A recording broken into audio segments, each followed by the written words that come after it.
Hi, you are listening to the Father Support Network podcast. This podcast is for single fathers and fathers in general.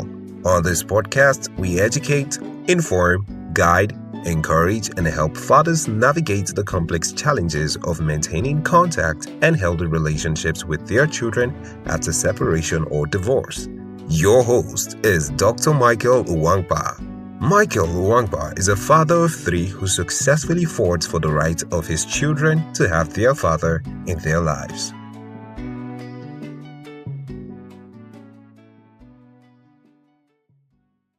Hello and welcome to another episode. I was just briefly, just about stepping out to go, get the kids from school. And I was just thinking, just pondering on the craziness that's going on in this world. And I've just read the instructions from many European countries, kind of like mobilizing the citizens for war, asking people to stock up on essentials and get ready for war. And there's been in England, in the United Kingdom, there's been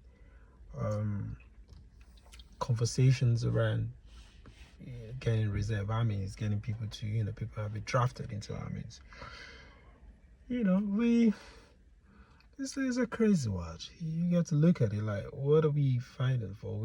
I think, in my own opinion, in the last couple of many years, we've had poor quality leaders across the globe.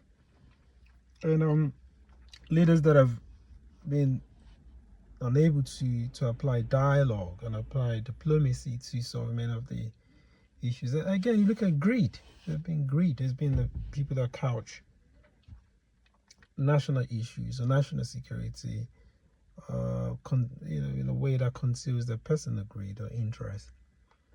But you might be wondering, how does this apply to the fathers? That is where he does, because when war comes, the family suffers, everybody suffers, and then who mainly is drafted into war? You're drafted because going on in Ukraine. The men will be drafted into war. Men of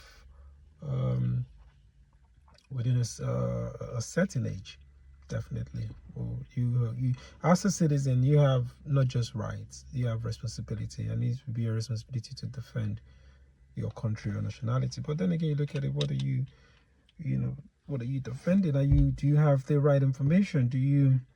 Am I fighting for my country, or am I fighting for the greed or the pocket of a few capitalists or a few individuals that are just greedy and are stocking up the pocket? So getting education is very, very important. Being in tune, a lot of people are not in tune with what's going on. A lot of people don't care. They have this nonchalant attitude to politics, or nonchalant attitude to what's going on in our nations or in our world, or going on. Some people feel like they live in their own sanctuary, in their own bubble, thinking it wouldn't reach them. No. We live in a very dangerous times, and look, no matter what happens in any part of the world, you feel the impact economically. But now we're talking about the possibility of war, or the possibility of people having to be forced, conscripted into war. So again, this ties into how we raise our kids. We raise our kids in a way where we could raise leaders of tomorrow, leaders that, I'm not saying the war is also part of a nation, part of in international relations. There are times where that should be the last resort. But when we are involved in raising, in the institutions, in creating and sustaining institutions that can negotiate, that can negotiate peace. Peace is we've enjoyed, relatively we've enjoyed peace in the last 70 years plus. There have been civil wars, there have been in terms of like world wars, in terms of like all. But then again, it depends on which war are we talking about. Now we can see wars where people are dying in the thousands, in Africa, in Syria, and all these places. War is not good. Some people are like warmongering. They're conversing for war. Who's gonna fight in those wars? No, definitely not this. Not the few people that are making all this money, and they're not the ones that are gonna fight in the war. So we need to be involved in politics. I've forgotten the scholar that say, politics define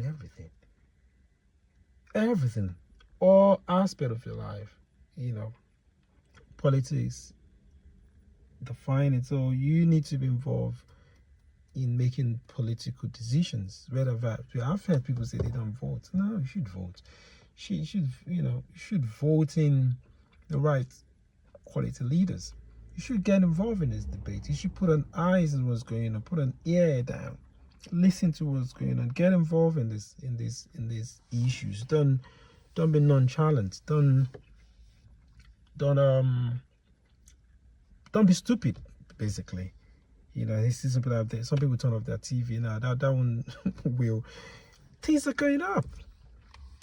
And politics will affect the cost of things. Politics will affect your life. Politics will affect you. Look at COVID. When it was, I'm not saying this. You could say this is just some natural occurrence, but your life will be restricted.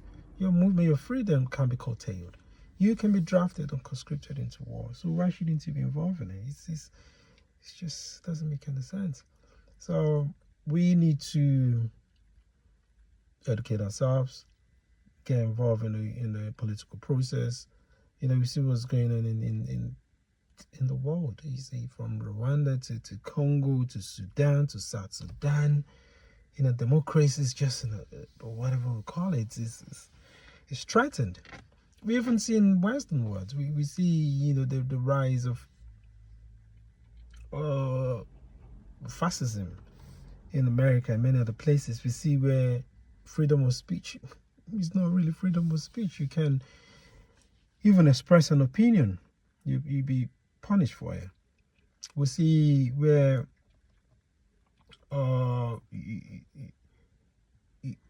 immigration, people are being we're having two-tier citizens, two-tier human beings, where some people's rights are more important than other people's rights, a privilege.